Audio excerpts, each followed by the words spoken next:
నమస్తే అందరికి, నేను మీ కిట్టు. మన ఫ్యూచర్ ప్లాన్ కోసం ఏం చేస్తున్నారు? గోల్డ్ మీద ఇన్వెస్ట్మెంట్ చేస్తున్నారా? గోల్డ్ రేట్ పెరుగుతుందని. గోల్డ్ మీద కన్నా ల్యాండ్ మీద ఇన్వెస్ట్మెంట్ చేస్తే మరింత లాభం వస్తుంది అనమాట.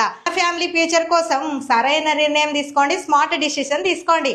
రోజు రోజుకు అభివృద్ధి చెందుతున్న హైదరాబాద్ లో గనక మనం ఓపెన్ ప్లాట్ తీసుకున్నా మస్తు లాభాలు వస్తాయి ఫ్యూచర్ లా. అసొంటి మంచి అవకాశం మీ ముందుకు తీసుకొని వచ్చిన అనమాట. HFD RERA certified flats and farm lands మన తెలుగు వారు అశోక్ గారు సేల్ చేస్తున్నారు. 3 years ఎక్స్పీరియన్స్ కూడా ఉంది. హైదరాబాద్ లో రియల్ ఎస్టేట్ కంపెనీలో టాప్ 5 లో రియల్ విజన్ గ్రూప్ ఒకటి. హైదరాబాద్ నుంచి వరంగల్ పోయే highway, national highway 163, Bibi Nagar, Bhuvanagiri, Swarnagiri, Yadagiri temple దగ్గరలో. హైదరాబాద్ నుంచి Vijayawada national highway 65, Ramoji film సిటీకి దగ్గరలో 100% నమ్మకమైన open plots. 20 years linked documents కూడా మీకు ఇస్తారు. 100% వాస్తు కూడా ఉంటది. లోన్ ఫెసిలిటీస్ కూడా ఉన్నాయి. హాస్పిటల్స్, కాలేజ్, స్కూల్స్ అన్నిటికీ అతి దగ్గరలో ఓపెన్ ప్లాట్ దొరుకుతుంది. మరింత కలిసాం, తొందరగా స్క్రీన్ మీద వచ్చే నెంబర్ ని కాంటాక్ట్ చేయండి. మరిన్ని వివరాలు తెలుసుకోండి. తొందరగా ఓపెన్ ప్లాట్ బుక్ చేసుకోండి. మీరు తీసుకునే నిర్ణయమే రేపటి మీ పిల్లల భవిష్యత్తుకి ఆధారం. సో ఈ వీడియోని లైక్ చేయండి, ప్రతి ఒక్కరికి షేర్ చేయండి. Thank you so much and by by.